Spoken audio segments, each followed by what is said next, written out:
Hola, hola chicos, hola chicas, ¿qué tal? Eh oui, c'est Madame Lefebvre sur YouTube. Et vous voyez, donc j'espère que tout le monde va bien dans cette période qui est un peu difficile de confinement. Donc je me suis dit que j'allais me mettre à faire des petites vidéos pour les corrections des exercices, pour vous aider à réviser un petit peu la prononciation et ainsi de suite. Je m'amuserai peut-être avec des petits effets parce que j'ai vu que je pouvais faire des choses un petit peu rigolotes. Donc voilà, par exemple, si on travaille trop, ben, on a chaud à sa tête. Donc voilà. Bon, trêve de plaisanterie, nous allons un petit peu réviser. Donc, je vous avais donné ce document. Voilà, il est à l'envers. Vous vous rappelez?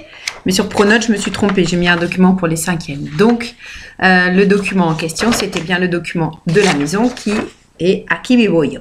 Alors moi, ce que je vous propose, c'est, je vais redire une fois les objets de la maison. Je vais les prononcer, les pièces, les objets, comme ça vous révisez un petit peu la prononciation. Vous pouvez la répéter en même temps que moi. Et après, vous aviez 3 objets à situer. Et donc moi je vous en dirai mes 3 phrases que je vous propose, plus en dessous faire expressate, donc je vais faire à l'oral. Donc tout ça je vais le faire à l'oral et après dans Pronote je vous mets une fiche récapitulative, comme ça vous avez le temps de voir un petit peu si sur votre cahier vous avez bien fait l'exercice. Vamos chicos. Alors ça. Donc primero la casa. Donc la maison. Alors la cuisine se dice la cocina. El comedor pour la salle à manger, parce que ça vient de comer, manger. Salle de bain, se dice en español el cuarto de baño. Después el salón, muy fácil. Alors, pour dire la chambre, on a 2 façons différentes. On a el cuarto ou la habitación. Alors, comment on dit l'habitation au pluriel? Vous allez me dire las habitaciones. Perfecto, muy bien. Je crois qu'on a fait le tour au niveau du vocabulaire de la maison. Muy bien. Alors, les petits objets. Como se dice, por ejemplo, la table? La table se dice la mesa. Muy bien. Como se dice, por ejemplo, la chaise? Ouais. Ah, j'adore ça. La chaise se dice la silla. Muy bien. Alors, il faut que je l'enlève. Touc. Ah, il ne veut pas partir. Ok. Ensuite, il ne veut pas s'en aller. Bon. On va essayer autre chose. Au secours. J'ai réussi. Allez, je continue. Comment se dit le lit? Le lit, se dice la cama. Muy bien.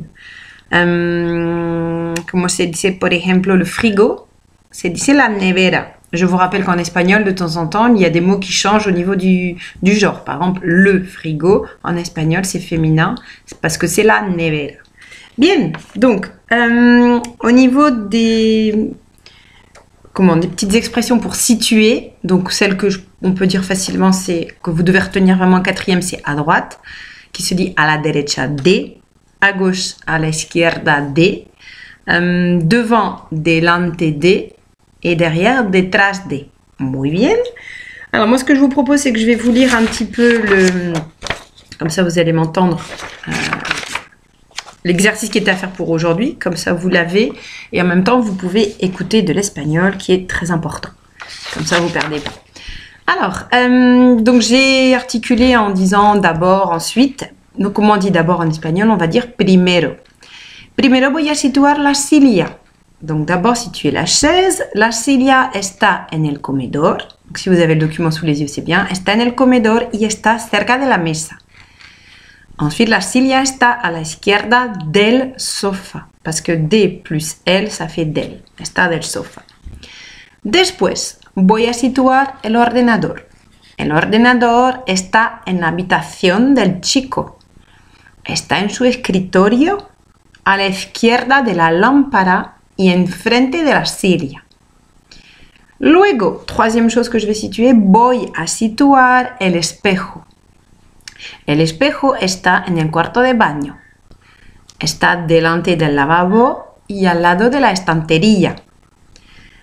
Y por fin, pour finir, voy a situar el armario. El armario está en el cuarto de los padres. Está à la izquierda de la ventana y cerca de la puerta.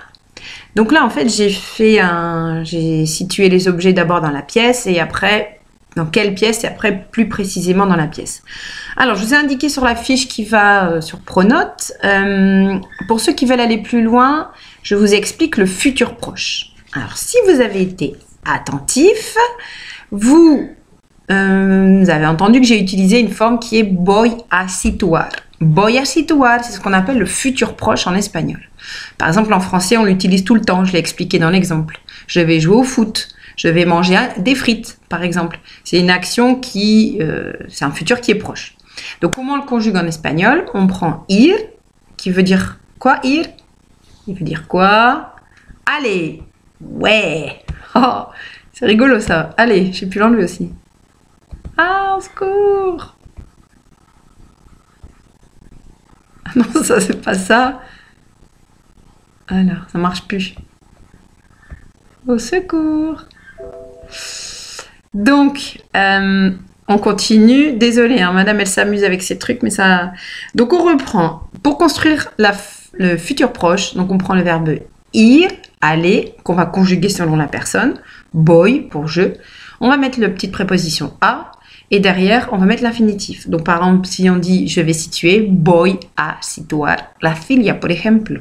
Ou alors, je vais manger des frites. « Voy a comer des frites », vous savez le dire. « Patatas fritas », muy bien.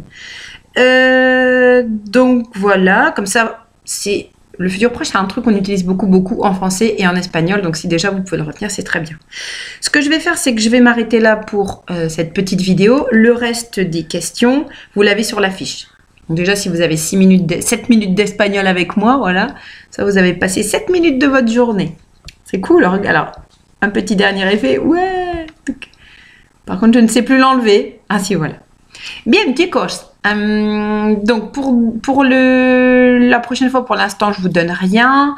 On verra demain. Essayez d'écouter un peu ma vidéo, de vous entraîner. Et puis, je vous donnerai un petit peu de travail demain, mais...